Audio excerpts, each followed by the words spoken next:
Have you ever tried a Chinese meatball? These delicious lion's head meatballs are tender and juicy. Perfect with a bowl of rice and your favorite veggie. Hey everyone, I'm Flo, Duda's Behind the Camera, and we're all about simple food, simple faith. When we dine out at a northern Chinese restaurant, we will often order this, and these are lion's head meatballs. They are tender and juicy and delicious, and you can easily make them at home.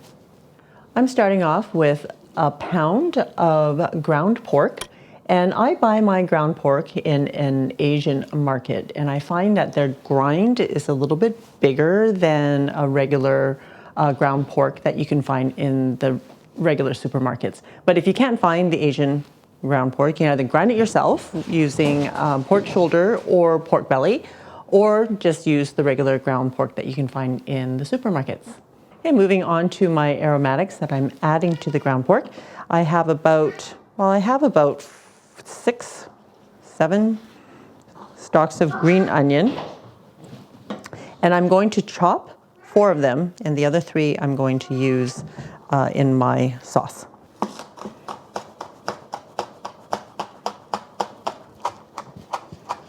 I'm going to take about a tablespoon of the dark green parts and set them aside because that will be garnish. And then the rest of it, I'm just going to chop it down a little bit more because this is going into the meatball, and I just want them to be not so big. But you don't have to chop them down. You can just leave them whatever size you like them to be. Also adding about 2 teaspoons of grated ginger. I'm just using this big piece because I'm going to use the rest of it in the sauce. You could chop it up if you want, but I find that I can't get ginger as fine as I'd like it, so I like to use the grater. And I'm just gonna bruise the remaining part. Right, now we're going to stir the pork in one direction. And I believe the reason we're doing this is because we want to create strands of the pork. I once asked my mom why we have to stir in one direction, and she told me that if we go the other way, we're undoing all the things. And I'm like, I don't believe that to be true. Okay, also adding half a cup of panko breadcrumbs.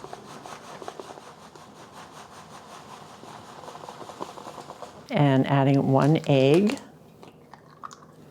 And we're going to keep stirring. Once the egg and the breadcrumbs are incorporated, we're going to add 1 tablespoon of Shaoxing wine.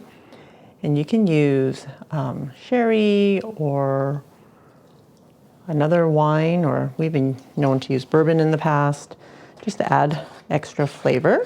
So 1 tablespoon. If you don't have Shaoxing wine, you can always just use another tablespoon of soy sauce, 1 tablespoon of soy sauce, and 1 tablespoon of oyster sauce.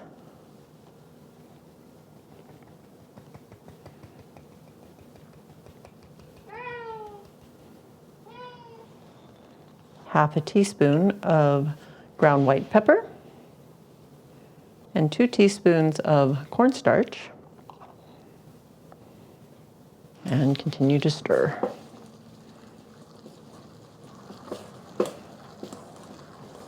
For this particular meatball, the mixture is actually quite wet, so we're going to add about 2 tablespoons of water. We'll probably have to add a little bit more.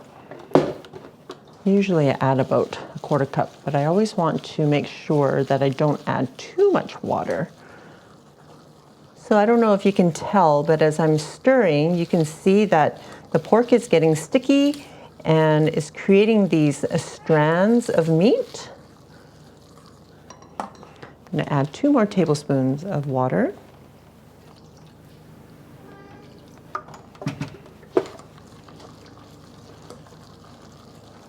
So this is about right, and I don't even know if you can hear it. That sound of the meat being just right. All right, so I'm gonna make 8 meatballs. I'm just gonna kind of loosely divide the mixture.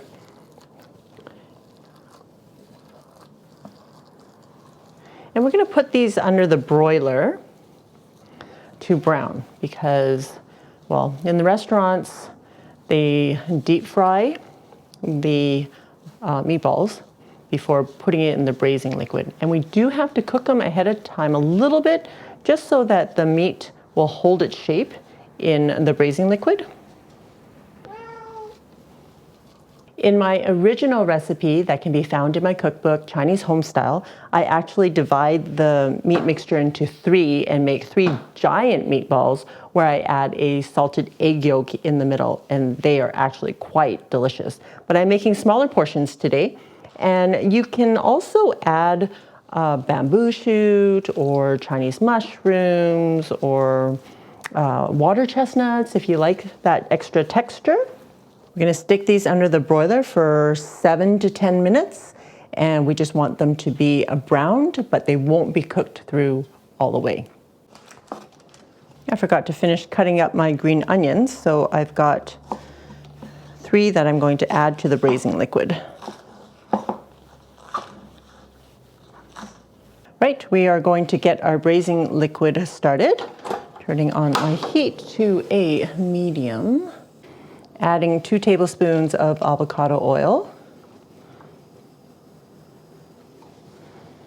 And I'm adding it at the beginning because I'm not supposed to heat up a dry pot.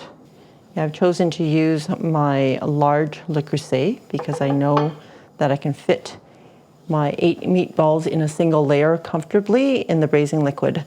So you'll want to use a pot that is the right size.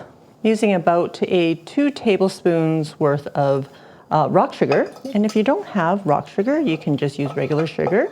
And we want to melt this in the oil. Okay, the sugar is kind of starting to break down a little bit, maybe. This just takes a little bit of time. We want caramelization here. This adds flavor. And this is part of the method of red braising. There we go.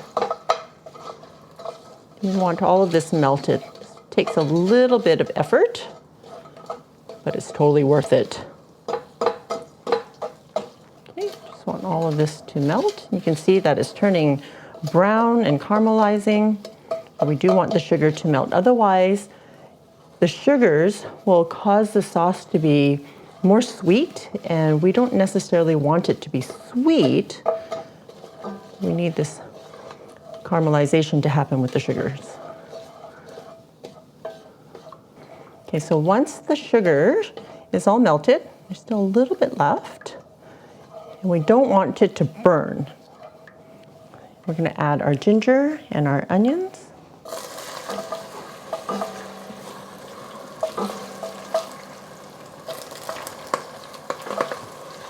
Just cook this for about couple minutes.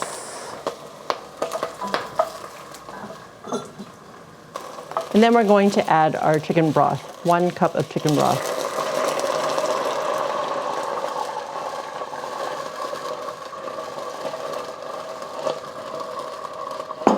I'm just going to turn down the heat a little bit, and then adding a tablespoon of each Shaoxing wine, tablespoon of soy sauce, 1 tablespoon of dark soy sauce, 1 tablespoon of oyster sauce,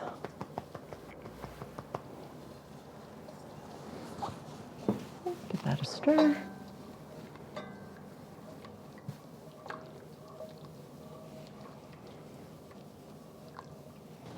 All right, guys, this is why you don't use parchment underneath the broiler. This was 7 minutes under the broiler. And I'm just going to stick them in here. And as you can see, the meatballs are holding its shape.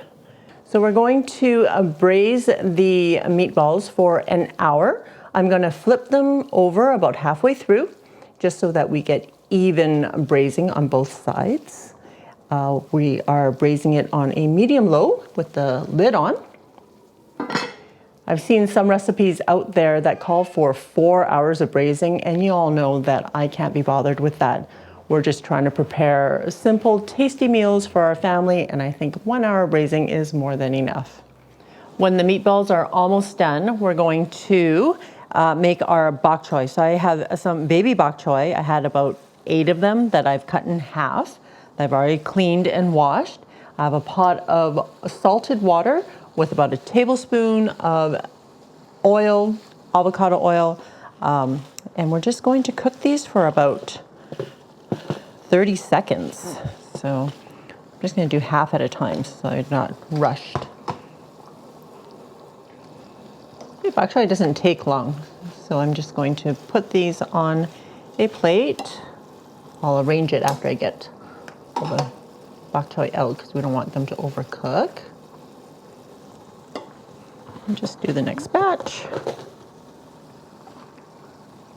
In 30 seconds. And it doesn't have to come back to a boil, so just make sure you don't cook them too long because we don't want them to be mushy. All right, pulling these out.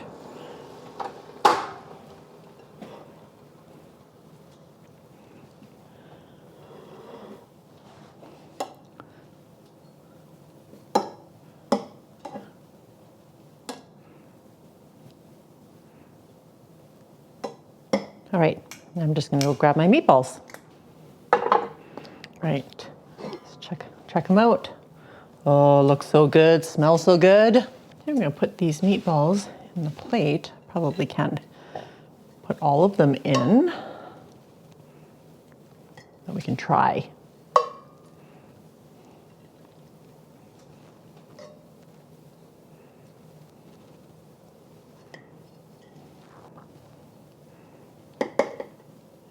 Oh, they're really soft too.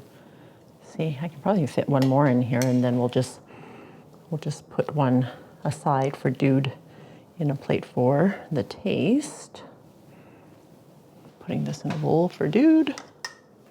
Okay, spooning the sauce over. And I didn't reduce the sauce because we had been braising for an hour, so it's already been reducing. And what I meant to say was I didn't thicken the sauce with cornstarch, which you could do also, but it's quite yummy the way it is. Okay, don't forget the garnish of green onions that we had chopped up earlier. A little bit for Dude here. All right, are you all ready for? Doesn't that look pretty? Like, we're talking restaurant look, but without the dollars. All right. Ooh. That is, that smells good. Let's break into this meatball. Oh yeah.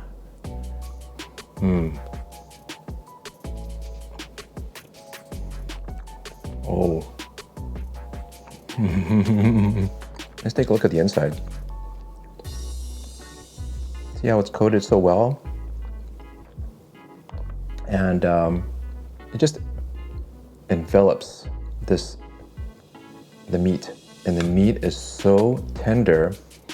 It's kind of got like this smooth, I wouldn't say buttery, but kind of buttery.